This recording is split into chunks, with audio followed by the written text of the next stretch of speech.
It's for the way you look at me. Also, no sacred cows.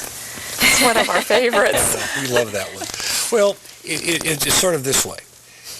If you truly trust someone, and the basis of marriage is trust. I mean, the character of a marriage is based upon trust.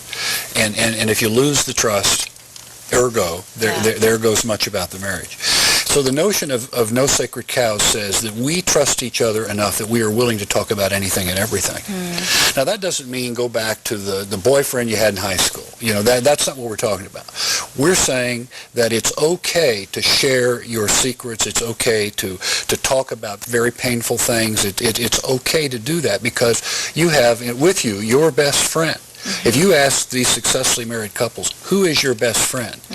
It's always the spouse. Yeah. You know, it's not Joe or Susie down the street. It's their spouse because they can trust them. They can share deep secrets with them.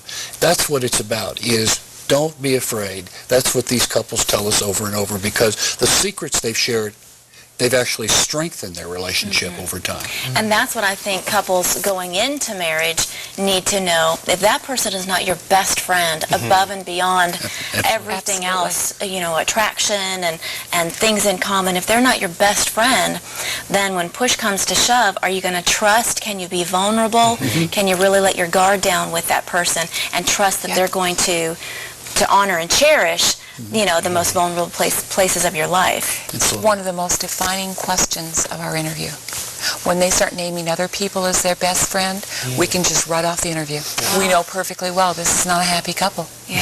Their best friend is their husband or their wife. You think about it, you can't really, I think about our marriage, I can't tell you my story without telling you her story. Absolutely. You know, the stories are so intermingled. That's right. I can't tell one without also telling that. I did find it interesting because when you start talking about being vulnerable and having no sacred cows, there's a trust issue that comes from that, and actually that's the reward, is the trust. And earlier in your book you talk about doing little things, you know, with the seat up and down, you know, the little.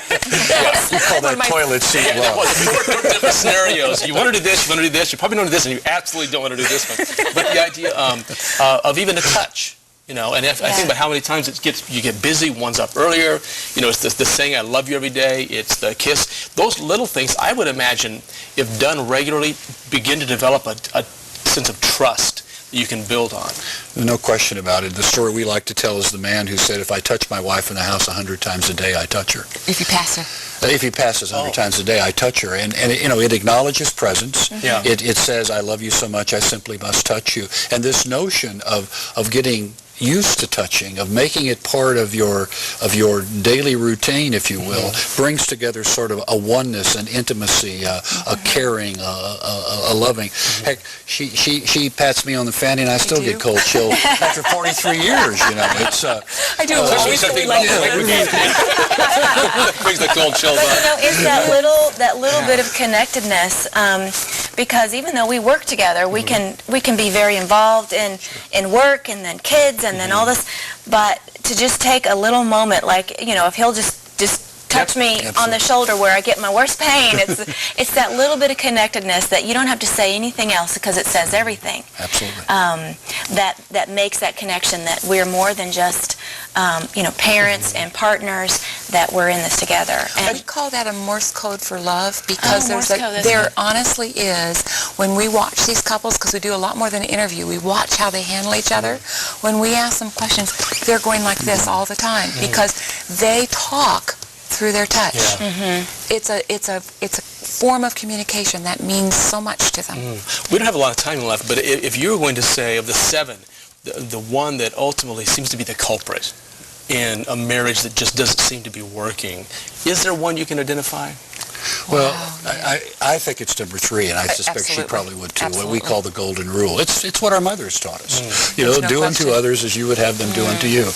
And I think what happens in some relationships, it becomes one way, where and more often, it's the wife doing for the husband, attending to the needs of the husband, and the like, and that can accumulate over time. And so to me, that would be the most important one. Do unto others as you would have them do unto you. And I'd have to say, it seems to be in relationship to respect. Respecting your partner's identity, and that's the same thing Charlie's talking about, because when that lack of respect occurs, the marriage starts to disintegrate. And we heard one lady say, I'm getting a divorce because of the donuts. Excuse me? The donuts? Because of the donuts? That's a great story. Every time she went to the grocery store, picked out the donuts, and said he'd ask her, what do you want? They'd pick out the donuts, and then he would pick the opposite. Whatever it was she wanted, he so disrespected her, he picked the other donuts. Wow. And it's Would you like to go to a volumes movie, to he'd her. say. And she said, well, I want to go to this one or that one or this one. And then he would pick the one she hadn't mentioned. I got a You see, problem. so, yeah, this is the problem. You can stop this stuff. Yeah, and without telling you the story, there's a shower story. I think it was in that same yes, one it's so that I good. thought really kind of played a part of the... But you got to buy the book to buy the shower story. It's a shower story, yeah. It's all telling. The Golden Anniversary is the 7 secrets of successful marriage. Once you say that once or twice, it'll just be on your tongue. Yes. Quickly. Wow. Dr. Charles and Elizabeth Schmitz, thank you so Valuable much for coming. stuff. Yeah. Thank you very much. Thank you so much. Appreciate it.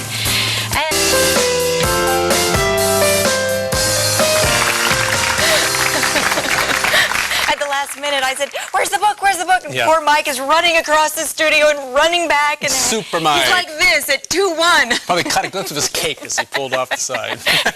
He's the super floor director. Ta-da! Well, But that was a good, it's just real kind of practical, yes. story-filled, easy to read. And if you want advice from somebody, then, I want to go to somebody who's an expert in that area and in that field.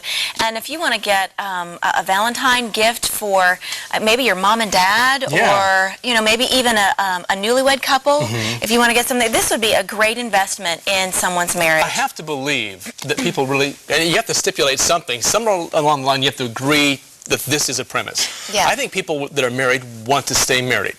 Maybe they do, maybe they don't, but I think that most people... Well, I don't think anybody gets married thinking, oh, we'll just get divorced. I think everybody wants to make a the minute you marriage say work. that, somebody's going to say, I don't want to be married. So I'm just saying, at some point in the relationship, That's they the felt like, prenup. I want to stay married. And so Yes. even like you look right now with the economy, people are deciding to stay together because they can't sell their house. Well, maybe that's the time to take another look at their marriage and just give it one more try. But you know what? Here. I will worship